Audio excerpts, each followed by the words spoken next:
Good evening. This is Liz Whitaker of Divination Station. Today I'm at Rising Goddess. I am in the reading room, so that's why the background's a little different. So today, for Witchy Wednesday, we're going to talk about ginger and citrine. So again, I am following the Practical Witches Almanac for my lives and their monthly suggested study topics. I know Rising Goddess has been out, but I did order more today, so they will be on the way. So again, welcome to Witchy Wednesdays at Rising Goddess. I am Liz Whitaker. I'm just going to go ahead and share this out a couple places as per usual. So thank you so much. Let me know if you're here watching. Not going to be doing readings today on this Witchy Wednesday. I will at some point have live events where I do readings. So today, and it's not letting me. I'm just trying to share. Okay. Anyway, if you could share it out, that would be awesome because I can't seem to find it right here, right now on my phone. So, Practical Witches Almanac, again, has study topics. And I'm picking a crystal and an herb for at least 3 of the 4 Wednesdays. I did talk about the new moon yesterday. So if you do follow me at Divination Station, you can catch that. Talking a little bit about the new moon in Capricorn. So today, talking a little bit about ginger. Yes, the ginger that we're all used to in our kitchens. Talking about ginger snaps, talking about ginger ale, gingerbread houses, all made with that ginger. It's a root. Okay, it's easily obtained in its fresh form at grocery stores. I just bought some over the weekend. It stays quite a while. Okay, if you get the fresh root. It represents fire. So if you're working with fire elements, gingers are really good. Ginger's actually a spice, not an herb. So let me correct myself there. It's fire. It's Mars. So it has all of that heat. It is used for balancing. So balancing elements. It is used for grounding. It is used for inner peace. One of the sources that I looked at said you can chew on a little piece of the ginger root for a little bit extra potency. And you can also use ginger in spells to boost the potency. So if you're doing a prosperity spell, a little dash of ginger is going to boost its power. If you're doing a love or a sex spell, anything to kind of up that drive, ginger is going to help intensify that intention. Fresh root is great for spell work, especially if it's something that you're going to use and dispose of. Fresh root will mold. Okay, I will give that little warning. So if you're putting it in a jar, make sure there's something like salt in there to kind of preserve it. Powdered, again, the powdered variety you can also use in spells. You don't need to get fresh. You can also go to your kitchen. I will say, with any herb or spice that you have in your kitchen, check and make sure it's fresh. Should be used within a year. I try to not push it past 2, because sometimes, you have those jars of herbs or spices that have been in your cupboard since who even knows. They came with the house. You got them from your grandma. And just make sure they're potent. If you can't smell what an herb or spice is, it's probably not going to add any flavor to your food or potency to any spells. Medicinally, again, I am not a doctor, believe it or not. I'm not a doctor. I'm not a medical professional. I'm not dispensing medical advice. What? I know. But ginger is great for digestive issues. Any mom, grandma, aunt, neighbor, anybody's going to tell you that. Ginger is great for digestive issues. It is why when we're kids and we stay home sick, we get ginger ale. Even though a lot of the ginger ale now really doesn't have ginger. At this point, I think it's the placebo effect. But there are still ginger ales that have ginger. Okay, and I can't remember which one it is that does right off the top of my head. I know the fancy ginger ales that you can get at Wegmans in like the mixing section, they have actual ginger root in them. And ginger ale. So I found this little tidbit, and you know I love fun facts. Ginger ale was created in England, so they basically drank ale, beer all the time. So they would put ginger root in their beer and actually mix it with it's at a red hot poker. So I don't know how they didn't break their mugs. I don't know. But that's kind of how ginger ale came to be. They actually put ginger in their beer, which is also a drink, ginger beer. I don't like ginger beer as much as I like ginger ale, but a lot of people do, especially if you're making Moscow mules. So really good for upset stomach, heartburn, anything like that. It's also anti-inflammatory. I use it when I make my kind of witch's tea. So I make this when I'm not feeling well. I take a small saucepan, put in some water, put in some fresh lemon slices. If you are doing this, organic is better because it doesn't have anything on the outside. But if you just have lemons in your fridge, fucking use them. Lemons, ginger root, you don't have to worry about chopping it very fine or anything like that. Just chop it up, put it in there. Let that kind of boil a bit. I usually toss a couple tea bags in. And turmeric, because turmeric is really good for all sorts of things too. And again, let it simmer for a little bit. I put it in a cup with some honey, with some apple cider vinegar, and put it on top and mix it all together. It doesn't taste the best. My mom made it recently. She told me it was terrible. I said it doesn't taste good, but it works. You can also, if it's in the evening and you want to go to sleep, put a little bit of whiskey in there, make a hot toddy out of it. So that's, I don't know, I call it my like witch's tea. Really healing, really good to boost that immune system, in addition to seeking, of course, medical care when you need it. But it's good when you feel something coming on and you kind of want to feel better quickly. And it is spicy. Ginger root candies are spicy.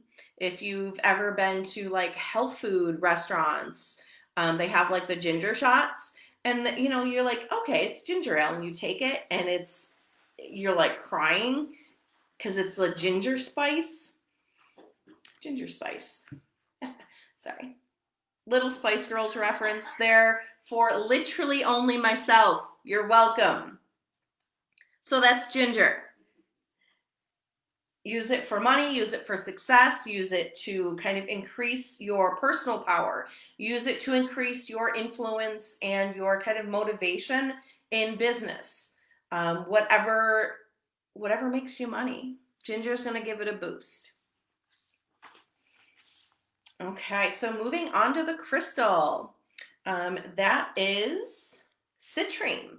So we're looking at citrine. Again, we have that yellow, sunny kind of flavor. Not actual flavor, but like idea, right? You get it. So citrine is a yellow stone. It is in the quartz family. It is in the silicate group, and it gets its color from iron. So the amount of iron included as the stone is forming is what makes it yellow. Much of the commercial citrine you see is actually heat-treated amethyst. Okay, it's usually yellow or reddish in tint, and it can turn a little bit darker as well. It can be in geodes, clusters, tumbled, anything like that. Natural citrine, and I have a small natural citrine tower that I forgot to bring in because of course I did. It's a little bit more like yellow, like a ginger ale, right? It has that clear yellow, pale yellow look, and it's more uniform, much lighter and uniform in color. So this is, again, this is a commercial citrine that you're going to see. It's fairly popular, very popular, I should say. Natural citrine, you're going to know because it's expensive. Natural citrine is rare, and if you heat up amethyst, this is what happens. The iron kind of becomes more apparent, and that's why sometimes you see clusters, citrine clusters, that are kind of the same shape and formation that you can see amethyst clusters in. So we have that guy. This guy's a little bit more druzy. Okay, so we have the little sparkle guys there. So that's a druzy citrine. Sparkly. And this is also druzy in that darker color. So this is more of an orangish brown. Still citrine. All depends on the chemical composition of that specific stone. So there is the age-old question, which is real? Well, they're both real. Okay, it's right here. It's real. Okay. Which do I use? Is it okay to use one or the other? Yes. Whatever calls to you. If you feel called to a natural citrine, get a natural citrine. Just know that it will be more expensive. Don't put it in the light. It can fade in sunlight, so don't actually keep it, in the sun. It does have a kind of a higher vibration. So if you are looking for something to pack a really powerful punch in a short amount of time and in a little stone, natural, and you're fine with it that way, go with natural. If you want citrine and you're at a shop and you see citrine and it's, a few bucks, $4 or $5 for this guy, it's going to be heat treated. But again, it's still real. It's still citrine. And it's more accessible. You can have like showpieces of it. You can have the pocket stones. I wouldn't carry a natural citrine pocket stone because it would be too expensive and I'd probably lose it and I'd be real bummed about it. So again, it's all about the color and the intention as well. So yellow, and that yellow to orange, is the solar plexus. Solar plexus into the sacral chakra. So solar plexus is, of course, that intuition, that creativity. The sacral is our passion. So it's really going to help amplify those areas. So if you have blockages or you have areas that need work and they're kind of in that area, citrine is going to be perfect for that. Because color equals vibration equals energy. And that's why when people ask me, oh, do crystals really work? Well, the science of it is different colors have different vibrations. Different vibrations have different energy. Color therapy is a thing. So if color therapy is a thing, why can't we use something that the earth actually created? So citrine, again, has that sunny day energy. It's a sunny day in a stone. You can use it to boost joy, boost prosperity, energy, optimism. And that's why I include it in quite a few different spell bags that I do. It is in my, usually I have one of my prosperity spell bags and my teacups when I think that one needs a little boost. It can be used for luck and intensity. It was known as the merchant stone. So back in like the Middle Ages, when trading was a big deal and it took a lot of time, energy, money, it was dangerous. Citrine was often carried to protect the merchant and to kind of help with a little bit of success. And anything that you can do helps, right? It attracts and maintains wealth. So maintains is a real key word there too. So if you are using it in a prosperity or luck spell, kind of keep that in mind and just know that it's whatever you kind of cast is going to have a little bit longer lasting energy. So that's kind of wraps up Citrine and Ginger. And thank you for joining again. I am here at Rising Goddess. We're open until 9 p.m. tonight. If you do want to pop in, there's some new goodies from a new local vendor that we're working with. So if you want to come and see some hand-dyed silk scarves or some really cute kind of crystal crossbody bags, a tote bag with, it's a really gorgeous mountain print. Definitely pop in and check those out. I will have in bulk ritual boxes available in shop for purchase on Saturday. And we'll talk about in bulk a little bit more in the next coming weeks.